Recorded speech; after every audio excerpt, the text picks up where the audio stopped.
I am very happy to be able to introduce again Josh Sokol. You've said on several times now. All 4 years. Here we go. The long-term working every time. Thank you. I'm also glad there's a long-form version of the title of your speech. I want to be short. It's a little extreme. But that's okay. We're happy to hear it. Yeah. Please take it. Sure. Thank you. So forgive the long title, please. I couldn't think of anything better to try and attract people here to listen and talk about risk management. I've heard plenty of people talk about risk management in the past, and frankly, it's just been really, really boring. And so my goal with this talk was really to show you guys how you can talk risk management with your peers, how you can talk risk management with your managers, and basically convince yourself that risk management is actually something worth doing, it's something worthwhile, and it can even be fun. So I'm Josh Sokol. I'm the Information Security Programmer at National Instruments. I do all sorts of stuff, architecture, policy, whatnot, but one of the things that recently I've been doing a lot of research on, a lot of work on, is risk management. So that's why I'm talking about that. So if you've had any issues convincing management to undertake security projects, hopefully this talk will be very useful to you. If you've had any issues getting peers to disclose vulnerabilities, again, hopefully it will be useful. Proper risk management. It's about using risks to drive organizational improvement. And we'll talk a little bit about how we actually use risk management to do that. And like I said, if you do it right, it can actually be interesting and even extremely valuable to both you and your organization. It's also a good career builder. So let's start and talk a little bit about personal risk management. So the reason why I like to start with this is because it's something we're all already doing. And so it brings risk management back to something that we're all very familiar with. In this case, this is my house. Well, it's not really my house, but you get the idea. So when you look at your house, you have to evaluate things around you. You have to evaluate things like the location of your house. You have to evaluate things like who your neighbors are, right? And what you're doing is you're basically making a risk decision. So you're looking at what is the likelihood of something happening to my house, right? And then you start looking at the things that you have inside of your house. You start looking at the nice TV that you just bought, or the stereo system, or maybe the car that's sitting in the garage, right? And you start looking at what's the value of those things, and then you determine what the impact is to you if those things were stolen, right? So if you're CISSP, or if you're looking at getting your CISSP, there's a classic risk formula, and we'll talk about this in a little bit. Risk is likelihood times impact, right? So what we're doing here is we're actually looking at mitigations. So we've decided what our impact is, what the likelihood is, and now we're trying to figure out how do we mitigate that. So maybe I decide that I live in a horrible neighborhood, and I need bars on my windows, right? And maybe I need things like motion detectors. Or maybe I keep servers in my basement and I need some water sensors, right? So we're basically making decisions on a personal level. This has nothing to do with my company. We're making decisions on a personal level about the risks that affect us and how we plan to mitigate that. When we bring this into the enterprise, it is no different than that. So, real quick show of hands. Who here has an existing risk management program? Third of the room or so? Okay. Who is interested in starting a risk management program? All right, a couple people. So maybe we've got half. What are the other half of you here for? If you don't have a program and you're not interested in starting, why are you here? All right, well, hopefully you learned something anyways, right? That's right. So in any case, let's talk about threats and consequences. When we're talking risk management, we have to know what the threats are. And there's a whole bunch of different threats. And so what we have right here is a type of risk, in this case, financial loss, reputation damage. I'll show more on the next slide. And then we have different consequences, ranging from low to medium to high. So in the case of financial loss, our low consequence is that a business unit manager could contain the anticipated loss in our operational budget. Our medium consequence is a GM could contain that loss by shifting some funds and priorities. And our high consequence is recovery from the anticipated loss would be handled by the CEO and board as a special item, right? So we're looking at what the threats are, and we're looking at what is the impact of each of those things. So we also have things like regulatory noncompliance. What happens if I don't meet my PCI obligations? Or business interruption, downtime, DOS, right? And safety hazards. All of these are different types of risks that, depending on our job and our function, we may have to consider for our company. Risk management in an ideal scenario is about prioritization. So we talked a little bit before about what impact and what likelihood are. What we like to do is we like to map those guys. So we take the risk with the greatest loss, impact, and the greatest probability, likelihood, and we basically do that mathematical formula. Likelihood times impact. We usually try and give this a 1 through 5 scale or something like that. 1, 2, 3, 4, 5, 1, 2, 3, 4, 5, and then we map them. And what we end up with is a list where the stuff that we care about most is usually the stuff with the greatest likelihood and impact, and it ends up way over here. All the way down to the stuff that we don't care about quite as much, which ends up way down here. So now we're able to look at this list and we're able to say, well, the stuff, when we're doing prioritization, we usually want to start out here and work our way back. Now there is an exception to that, which is level of effort, because this thing might take firing everybody in my company and starting over with a new crew in order to actually do something like that. That's a huge level of effort. We don't do that. All right. So, risk management methodologies. There's a whole bunch of different methodologies out there. There'll be a test at the end of the presentation. Okay. There's lots of different methodologies out there. And really the takeaway here is that there's a bunch of stuff out there, but there's somebody else's vision of what risk management should be. At best, they're a guideline. They give you examples of what other people are doing, what other people think risk management should look like, but at worst, they make risk management look really complicated and make it difficult to get started. How many of you guys have looked at one of these in the past and gone, oh crap, I can't do that, right? They're difficult, man. I started with the NIST 800-30 the first time I looked at it, and if you're familiar with any government documentation, man, whew, it makes your head spin, right? So, let's talk about defining risk. Risk is the potential that a chosen action or activity, including the choice of inaction, will lead to a loss or some sort of undesirable outcome. So risk can apply to all sorts of different things.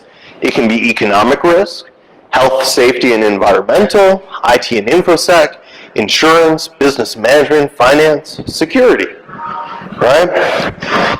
So I'll tell you a little story. When I first started looking into this, I started looking at a set of tools called GRC, Governance, Risk, and Compliance.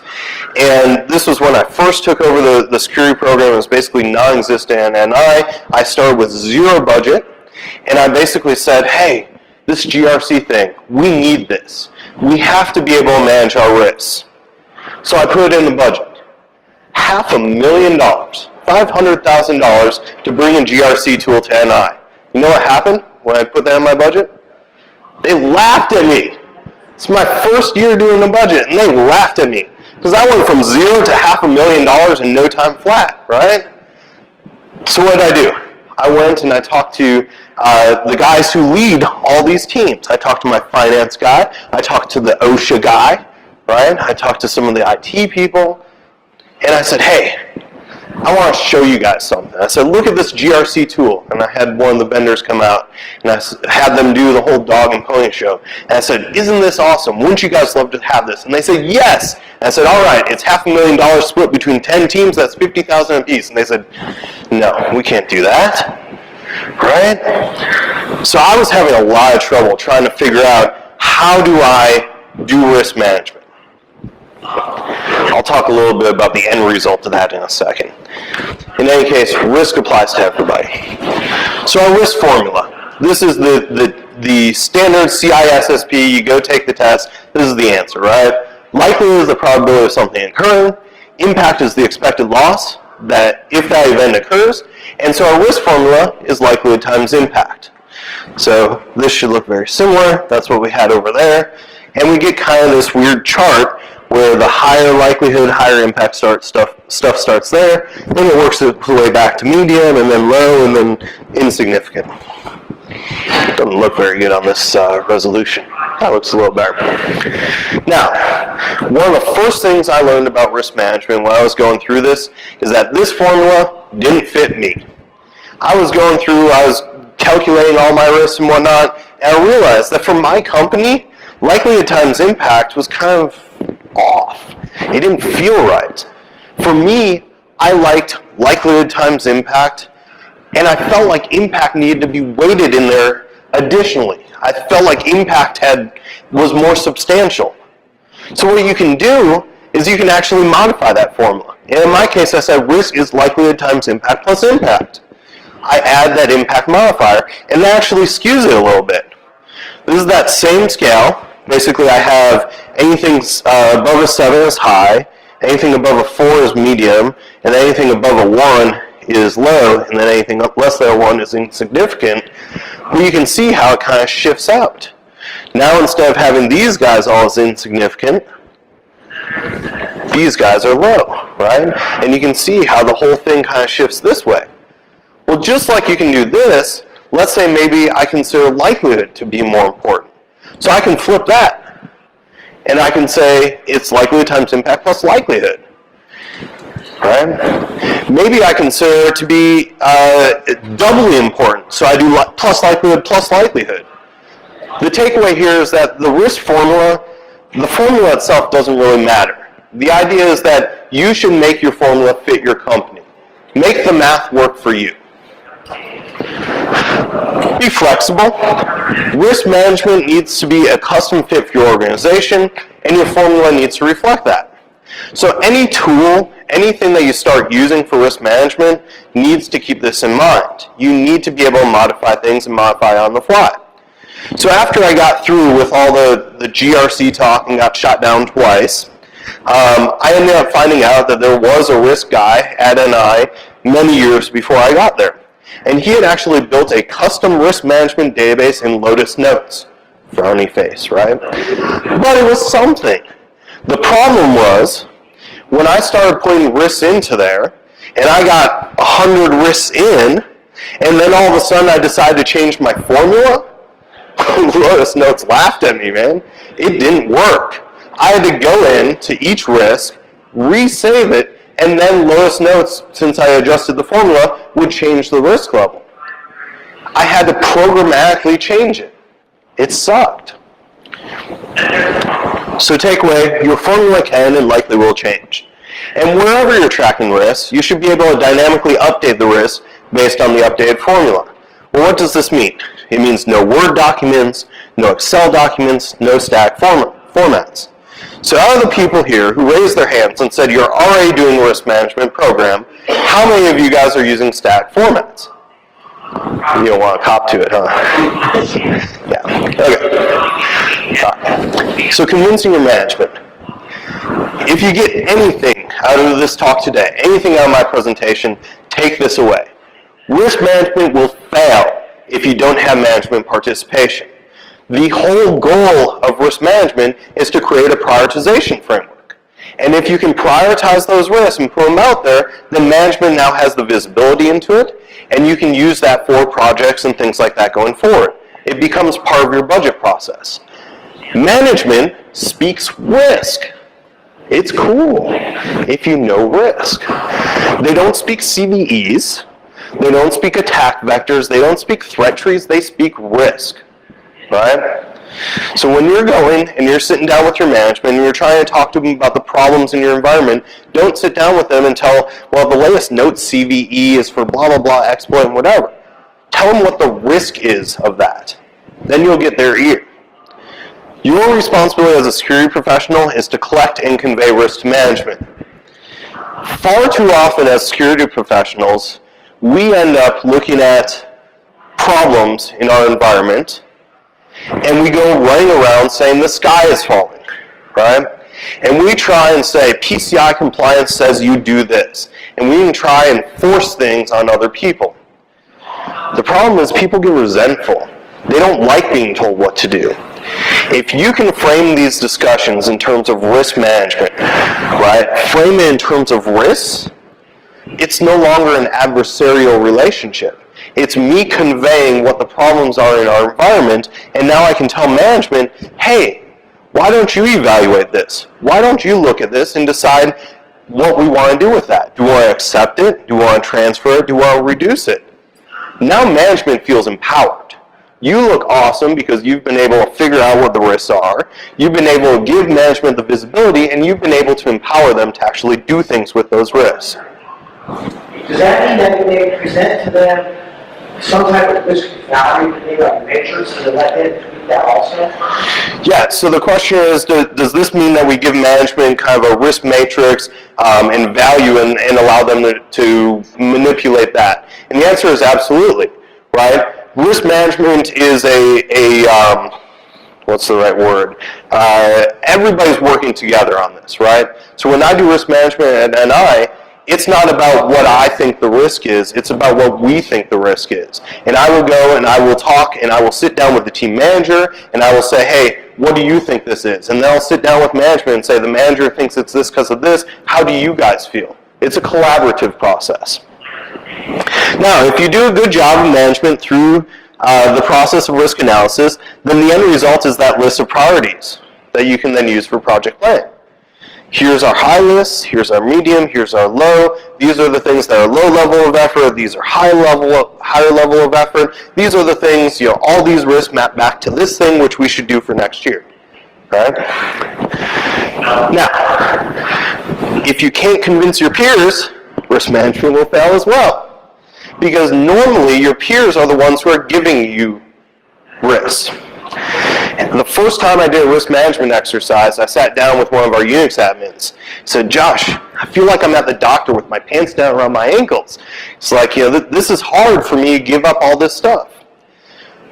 But the reality is, it's stuff he's been living with for years and years and years while he's been at NI. It's just the skeletons in the closet. What we're trying to do with risk management is we're trying to bring those skeletons out of the closet. We want to put them where everybody can see them, or at least where management can see them. Right?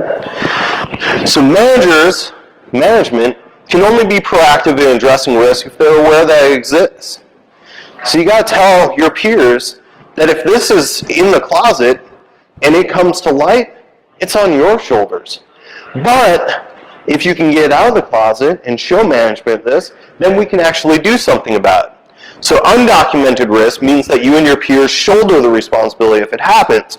Documented risk means that management acknowledges that the risk exists and any action or inaction is now on their shoulders. Now, when you go to a manager and you say, here's a problem today, and you don't speak in terms of risk, they can brush it off. They can walk away. Now, if you have a risk format, an actual system to keep track of risk, to make them make decisions based on risk, they have to actually go in and acknowledge it. Even if they're acknowledging, says, we're going to just accept this risk, they have to choose to accept the risk. Yes, sir? I was saying on that last one, I was told that it's like looking at it as the expensiveness is in my signature. Yeah. In the signature. In the signature drawer. If you have the signature authority for that type of expense, then you're allowed to accept or reject the risk. That's right. If not, then it goes up to total. That's absolutely right. And I'll talk a little bit about kind of how we handle that at NI too. So, determining risk, your peers aren't the only source. They are probably, well, hands down, they're the best source because they deal with this stuff on a daily basis, but there are certainly other places. If you can convince your peers that documenting risk is CYOA, then you'll have more risks than you really know what to do with. And this is what happened with me. I got hundreds of risks from my different teams. Alternately, there's things like network vulnerability scanners, application vulnerability scanners, security mailing lists, blogs, code reviews, and Twitter. I follow a lot of security professionals on Twitter, and it's amazing. You get this news before it's news. It's pretty cool. So, when we're evaluating a risk, we ask ourselves three questions. First, is the risk acceptable? Is the likelihood impact low enough that I'm willing to just accept the consequences if it happens? And like this gentleman said, oftentimes certain people aren't the decision makers there, right? If somebody who's one of your peers says, yeah, I'm just going to accept that, you say, no, this is a management decision. We need to bring this to management and the appropriate level of management at that in order to have them make that decision. Is the risk transferable? Can I purchase insurance or some other means to transfer the impact of the risk to somebody else? And lastly, is the risk reducible? Can I put some sort of mitigation in place to reduce the impact or the likelihood of the risk from happening? So we ask those three questions. Now, the answer looks something like this. If the risk is not acceptable, and the risk is not transferable, and the risk is not reducible, don't do it. Right? And that should be you as a security professional, that should be your advice to management. If the answer is no, no, no, let's not do this. Let's figure out a different way to accomplish that goal. If the answer is yes, yes, yes, then we have lots of options. We can balance the three options, we can optimize. We can buy insurance, we can accept some of the stuff, and we can mitigate it. Right? So when you're evaluating that, think of this grid. Alright. Risk management is not a process for avoiding risks. That's what we do today, that's not good. The aim of risk management is not to eliminate risk, rather to manage risks involved in business activities, to maximize opportunities and minimize adverse effects. I said earlier that management speaks risks. Most companies out there are where they're at because they took risks. They just took calculated risks. So if we can talk to management about risk and we can say, hey, here's the risk. If we do nothing, this could happen. If we mitigate, this risk goes down, right? If we can speak to them in that risk format, it's something that they already understand. No, risk management is not management of insurable risks. We can use insurance for transferring risks, but most risks are managed by other means. So there are only so many things that we can buy insurance for. There's only so much money to buy insurance. Risk management should support strategic and business planning. Absolutely. It should support effective use of resources, promote continuous improvement, explicitly address uncertainty, allow for a quick grasp of new opportunities, enhance communication between business, IT, and senior management, reassure stakeholders, help focus internal audit programs, create value, be an integral part of organizational processes, be a part of decision-making, systemic and structured, best available information, tailored, taking into account human factors, right? Now, risk management is cyclical. And what I mean by this is when you start out doing risk management, you're going to start looking for threats. You're going to identify the threats, you're going to characterize them by the teams they affect, by the technologies they affect, things like that. And you're going to assess where those threats lie. So if I have a Windows vulnerability, but I run all Linux systems, then it's probably not really a threat to me. It may be a threat to somebody, but it's not to me. So that's where we assess the vulnerability of the assets to a specific threat. Then we go and we determine the risk. To determine the risk, we use that likelihood and impact scale. We use the formula tweaked to us. Then we look at ways to reduce those risks, or mitigations. We prioritize risk reduction measures based on a strategy. We take into consideration business constraints like money and people resources. And then when we get through that, we go back to the beginning because risk is always changing. There's a temporal aspect there, right? So the latest 0 day that drops today at HouSecCon. I don't think we have any 0 day here, right? But that risk today is huge. If I were talking about 0 day, you guys would be running back to your office trying to figure out, how do we fix this? How do we mitigate against this? So the risk is high. And tomorrow, when Metasploit develops a module for that, it gets even higher, right? Because now ScriptKey can run that. But then the next day, the vendor that I dropped that 0 day on, they develop a patch, they release it to the public, you guys patch your systems. Risk goes down here. So risk is constantly changing. And because of that, we need to constantly be going back and reassessing those risks.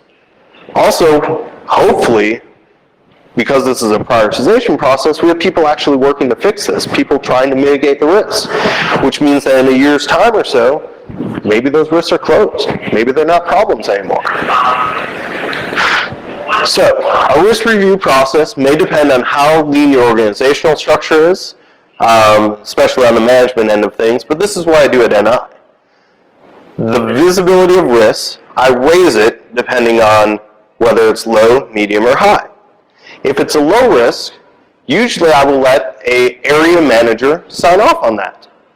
The Unix team manager, the Windows team manager, the network team manager. If it's a low-level risk, that should be something that they should be able to handle, right? But if it's a medium-level risk, that's something that I'll escalate to my directors. And I'll say, hey, directors, this is something that you guys should look at. If it's a high-level risk, this is something that has the ability to affect other systems, the whole company, costs a lot of money. That's something that I raise to my VP. So you can immediately see how the risk management process will drive visibility up the chain. That's what we want. And we talked about regular reviews. I do the same thing with reviews. So low risk needs to be reviewed annually. Once a year we have to go through and re-review those risks. And the answer might be accept until next year. That's okay. That's a valid answer as long as we have the right person making that decision, not me. Medium risk we do semi-annually and high risk monthly. You can tweak this, right? This is me. This is my company. This is my management structure. You can do whatever you'd like here. Now, we talked about that already. Driving value. Yeah. So when we're trying to derive value from risk management, the first thing we do is we order by that risk level. Because the place where we're going to immediately get the most bang for our buck is in those high-level risks. Those are the biggest issues in our organization just by nature of the risk management process. So we order by the risk level. Here's our highs, here's our mediums, here's our lows. Now, if the mitigations are the same, I group those together. So for example, I may have my Unix team. And my Unix team is telling me that they have, they're built off a SAN fabric, and when that SAN goes down, everything goes down. Every single Unix system requires that network mount. And I may have a network team that's telling me that they don't have redundant hardware for this core piece, or internet edge, or whatever. Right? And I may have my Windows team telling me about something else. All of those kind of map back to the same thing. It maps back to disaster recovery. So why shouldn't I create a new project and call it the Disaster Recovery Project and bucket all those risks under disaster recovery? Now I can go to my management and I can say, I think that next year we should have a disaster recovery project. And it's not just me thinking that. I have risks that all relate back to that particular project. The network team thinks we should do it. The Windows team thinks we can do it, right? And it gets back to that ROI. Now I have all these high-level risks that are all being addressed by the same project. That's where prioritization comes back to play. And then you can pass these things back. If it's not me handling the project, maybe my director performs a review and says, yeah, that makes sense. What you said, that's a risk. I want to fix that. So we pass those back to the different teams, and we tell them that project was approved for consideration next budget cycle. They've now, through the risk management process, gotten the green light by management to move forward with that guy. That's cool. So, tools for enterprise risk management. Most of these kind of fall into a category called GRC, Governance, Risk, and Compliance. These tools are easily 100,000 plus. For my company, they were quoting me 500,000. Different platforms here. Does anybody here have a GRC platform? You do? You're lucky. You're very lucky. They are very expensive. They're huge. Thumbs up, thumbs down. You like your GRC?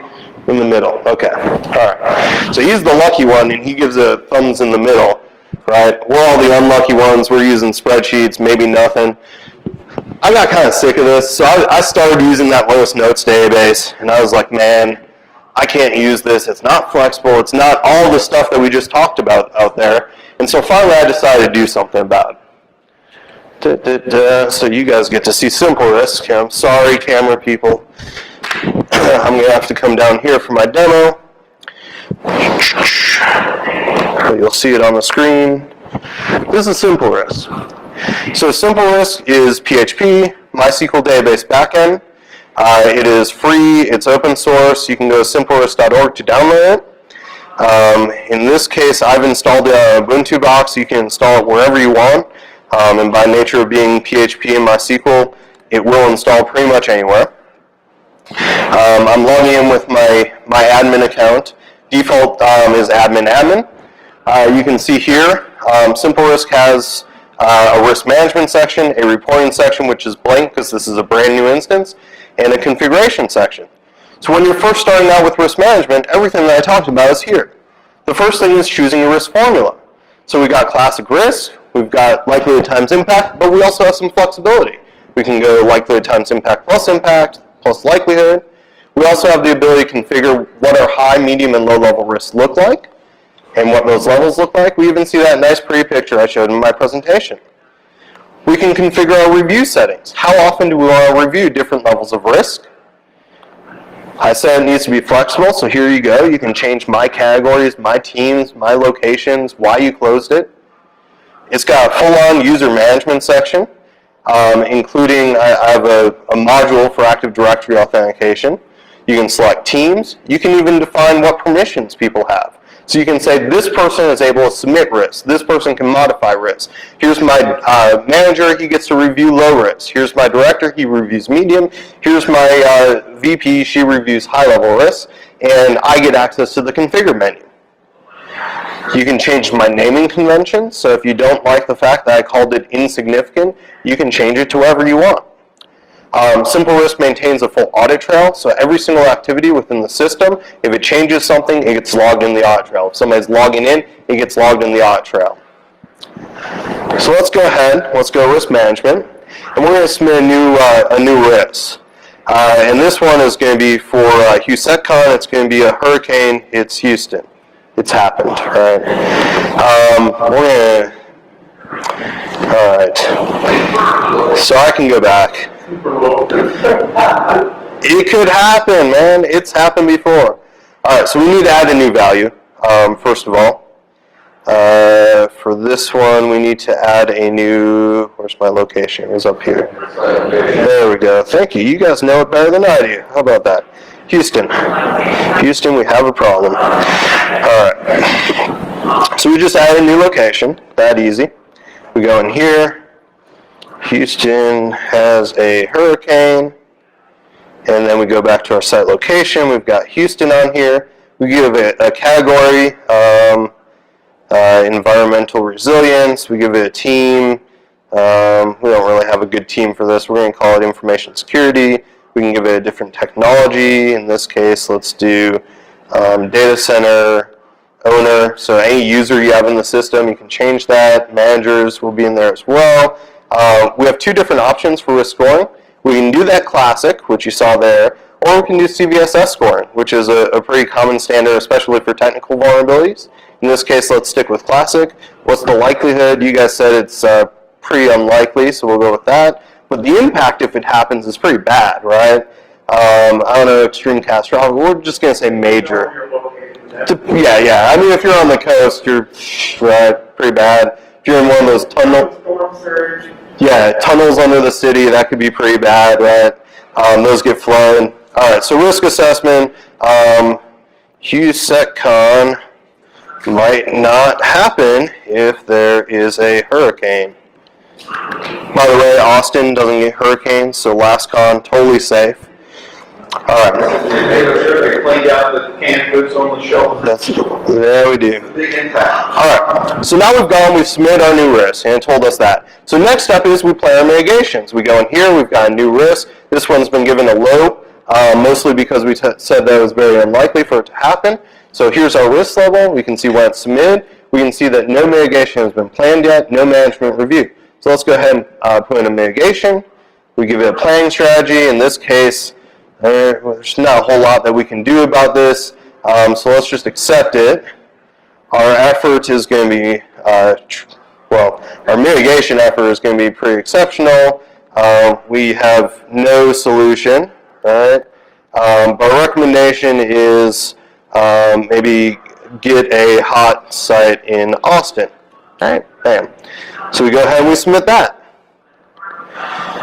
Now it's disappeared. We've planned our mitigation. Now we go into management reviews. Now again, management reviews, if you have permissions to review this is a low-level risk. So if you have permissions, then you'll be able to do this. You go to the management review, you tell it to what my review is. In this case, I approve it. My next step is, well, let's consider this for project and think about a hot site. Bam. We hit submit, and our risk has been submitted. Management review disappears. So these views will only show the things that require action. Now we go to prioritize for planning. We can see that we have an unassigned risk here. Houston has a hurricane, and we add a new project. We'll call it hot site. We add that project. We pull our hurricane into our hot site project, and then we save it. Now, if we have multiple projects, this can get kind of ugly. So I've given you the ability to prioritize your projects. You can drag them up, down, whatnot. And then we have our regular review piece. We said that we have to review these on a regular basis. And based on this being a low risk, we said that we have to review it once a year. So in this case, my next review date is October 12th, 2014, 1 year from now. We have reporting built in, so now I can see my one risk. It's not very pretty, but it's all there. If you put more risks, it gets much nicer.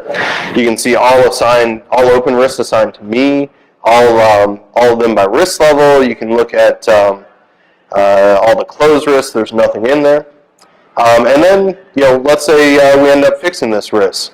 So once I do that, I can go into this risk. I can see all the information right here. I can do a few things. I can change it to CVSS scoring, which doesn't make sense. I could add a new performance review or a new review. I can add comments to this risk. Oh, by the way, comments down there. Audit trail. Each risk keeps track of its own audit trail as well as the big one. And then we can go ahead and we can close the risk. And when we close the risk, we can give it, say it's fully mitigated, can provide some information. We hit submit. And now if we go back to our reporting, we no longer have an open risk, we have a closed risk. So that's simple risk.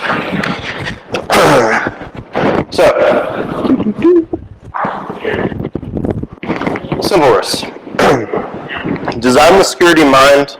Parameterized database queries mean people want SQL injected. Input validation, very important. HTML output encoding prevents the cross-site scripting. Hash passwords, capable of n-tier architecture, so you can actually have a separate PHP web server, separate database server, contains a full audit trail, so security in mind. It's free, open source, Mozilla Public License 2.0. You can grab it at simplerisk.org.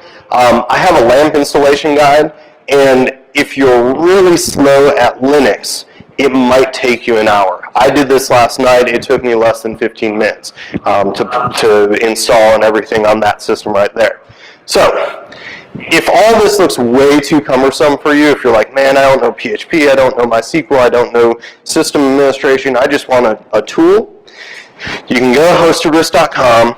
We can give you a 7-day trial. You can go beyond that if you want to pay for it, but Simple Risk as a service. It's got the n-tier architecture, dedicated database, dedicated server, whatnot, and it's a fraction of the cost. Literally like 0.1% of the cost of one of those $500,000 tools. Option, right? So, with that, my talk is about done. I do have some Simple Risk stickers if you're interested. I have a business card, but before I end it, I wanted to tell you guys about HouSecCon. It is next week. It's in Austin, Texas. It's Thursday and Friday. We have some amazing speakers. At least one of them spoke here today, but we got Matt Johansson, who I saw around here before. He's given the talk he gave at Black Hat. There's another guy who's giving a talk from Black Hat. Got some other great people as well. We've got a mechanical bull. That's a picture of Sammy Camcar riding the bull. And you guys can use my code. It's friend of a friend, and you get 10% off the cost. And I believe that they were going to raise it $100. I don't think they've done that yet. So hopefully you guys will see you at HouSecCon. And with that, thank you very much. Any questions? Yeah. Due to the risk money trend and potentially positive risks and exploitation, or the real value is in focusing on negative risk. What do you mean by positive risk? Like a lot of the software can be valuable for identifying things that might turn into initial revenue or just cost savings or other. So you're saying like the likelihood of an impact of something good happening, basically? Yeah, so you give classes. I mean, I guess technically you could reverse this and say there's a high likelihood of something good happening. Nothing wrong with that. That's not typically how we think of risk management, but you could definitely do that kind of thing. Yeah. I think we agree with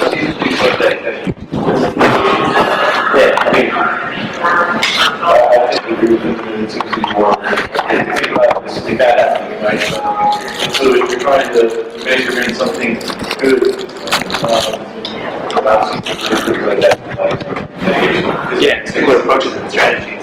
Yeah, impressive, convincing of the right people.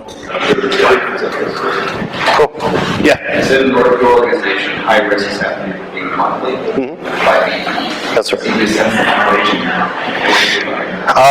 Well, the goal of risk management is to address those high-level issues as fast as possible, and hopefully if we can tweak that formula appropriately, the number that are feeding up to the VP is so small that it's manageable, right?